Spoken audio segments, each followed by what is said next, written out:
Hello friends, कैसे हो आप सभी लोग। आशा करते हैं आप सभी लोग अच्छे होंगे। आप सभी का स्वागत है एक बार हमारे फिर से इस यूट्यूब चैनल में जिसका नाम है राज नर्सिंग क्लासेस।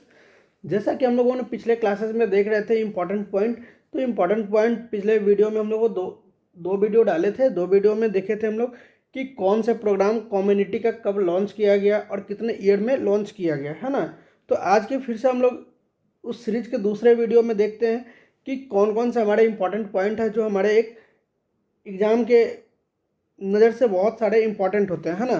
तो चलिए आज की वीडियो को हम स्टार्ट करते हैं इंपॉर्टेंट पॉइंट में।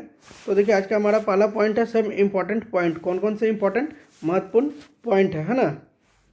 तो पहला हमारा ग्वाइटर डिफिशियंसी ऑफ आयोडीन। तो आयोडीन की कमी से कौन सा डिजीज होती है, तो ग्वाइटर डिजीज होती है ना। Next the first test tube baby at Lahore in 1989। Test tube baby का नाम सुने होंगे। तो टेस्ट ट्यूब बेबी, पहला टेस्ट ट्यूब बेबी कहाँ पे आया, तो लाहौर में आया। लाहौर कहाँ पे है, तो पाकिस्तान में है।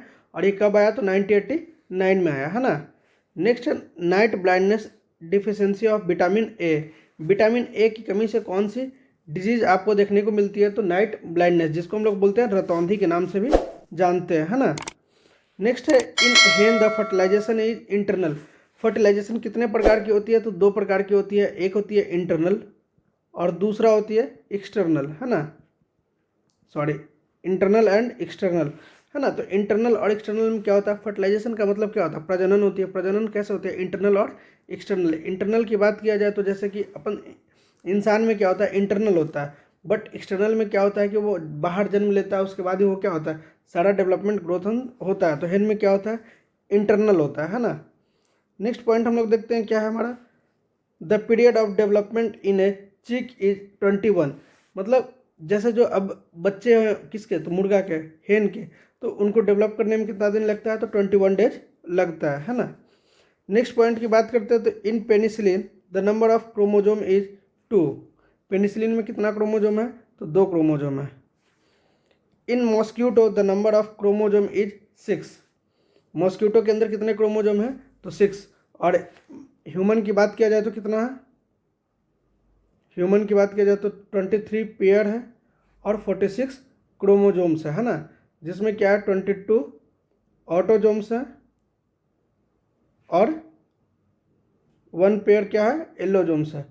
एलोजोम्स में क्या आता है आपका, मेल में एक्स वाई होता है और फीमेल में एक्स एक्स होता है ना। नेक्स्ट पॉइंट है in drosophila the number of chromosome कितना है, तो 8 है। नेक्स्ट पॉइंट की बात करते हैं हम लोग, इन garden pea the number of chromosome is 14। In frog the number of chromosome is 26। तो ये क्या है आपका, बहुत इंपॉर्टेंट है ये क्रोमोजोम वाला जो सवाल है, ये बहुत पूछा जाता है आपको हमेशा। पेनिसिलिन में कितना है, तो 2 क्रोमोजोम है। मॉस्क्यूटो में कितना है, तो 6 क्रोमोजोम है। डोर्सोफिला में कितना, तो 8 क्रोमोजोम। गार्डन पी में 14 क्रोमोजोम और फ्रॉग में 26 क्रोमोजोम्स, है ना। नेक्स्ट देखते हैं हम लोग, नेक्स्ट है हमारा in human being the number of chromosome is 46। आया ना यहाँ पे, देखे ना, ह्यूमन बींग में कितना क्रोमोजोम, तो 46, मतलब 23 पेयर, है ना।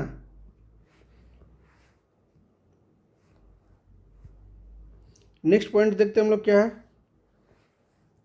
इन fern the number of chromosome is 1000। सबसे ज़्यादा क्रोमोजोम किसमें है, तो फर्न में है ना। नेक्स्ट पॉइंट है etch chromosome consist of 2 thread called chromatids, है ना। क्रोमोजोम में कितना थ्रेड होते हैं, तो 2 थ्रेड होता है।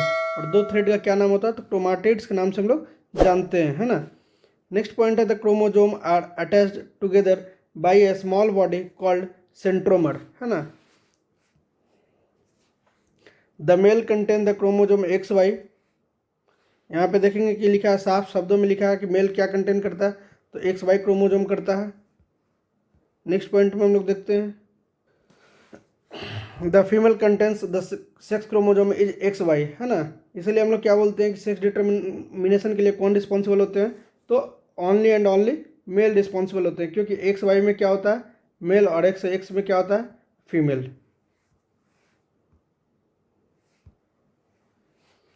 इन chromosome the percentage of DNA is 30 to 40%।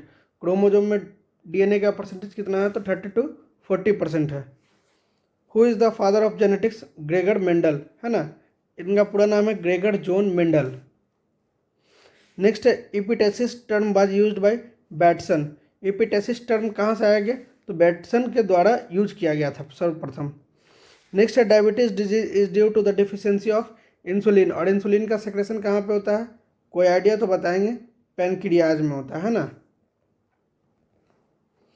Next point की बात करते हैं, तो the genetic interaction is called epistasis, epistasis, है ना। नेक्स्ट पॉइंट देखते हैं, twins cancer cell and tumour cell are the example of cloning.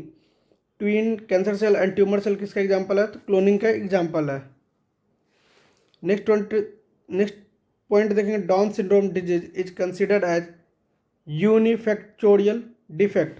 Down syndrome क्या है, तो एक प्रकार का डिजीज है, कैसा डिजीज है, या फिर इसे हम लोग और किस प्रकार से बोल सकते हैं, तो यूनिफैक्टोरियल डिफेक्ट के नाम से भी जानते हैं, है ना। नेक्स्ट है Huntington disease is cause due to the autosomal dominant alleles, है ना। नेक्स्ट है the cystic fibrosis disease is caused by autosomal recessive allele.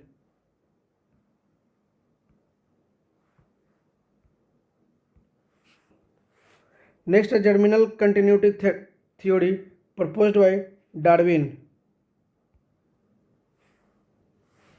Mutation theory was proposed by डिवेरिस।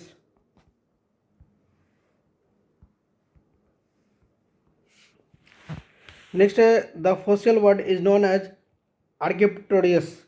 Human eye muscles का अट्रैक्ट कॉन्टैक्ट इन 0.01 सेकेंड।